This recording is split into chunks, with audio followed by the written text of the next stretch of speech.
In the last year, the world has been in midst of a devastating pandemic. This has caused a loss of life, grief, and separation from those we love.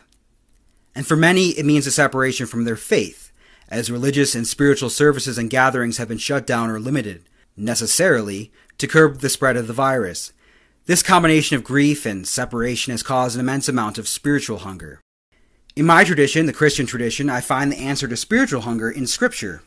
In Matthew chapter 6, verse 6, Jesus makes it clear that it isn't necessary to be in the presence of others to connect with the divine.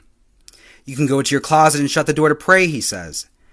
I know this is true of many other traditions as well, the Butsudan in Buddhism, the Kamidana in Shinto, a Jain house temple, the home altar for puja in Hinduism, are just some of the many examples of this concept manifesting in the world's religious and spiritual traditions.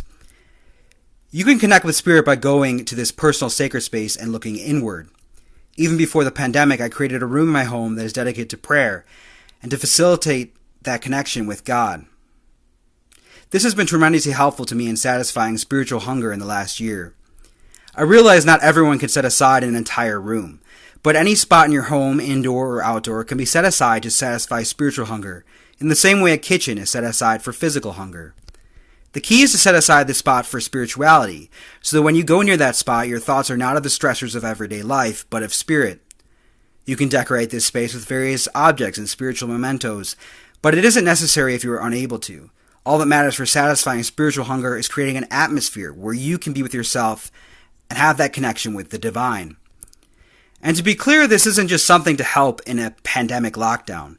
Many do not have a welcoming place to go to express their spirituality, or are not comfortable at their local church or temple, and therefore creating a spot at home can serve as the place to satisfy your spiritual hunger in this case. Every time a new survey is done, the results show more and more people in the United States and around the world consider themselves unaffiliated with any religion. But even those unaffiliated have spiritual hunger and are looking to satisfy it. Even if you do go to church or temple weekly, we all need a place to go to be alone with God, or whatever name you use for this spiritual, divine presence, and ourselves. I highly recommend finding this place in your home to satisfy your spiritual hunger. It sure has helped me get through the last year.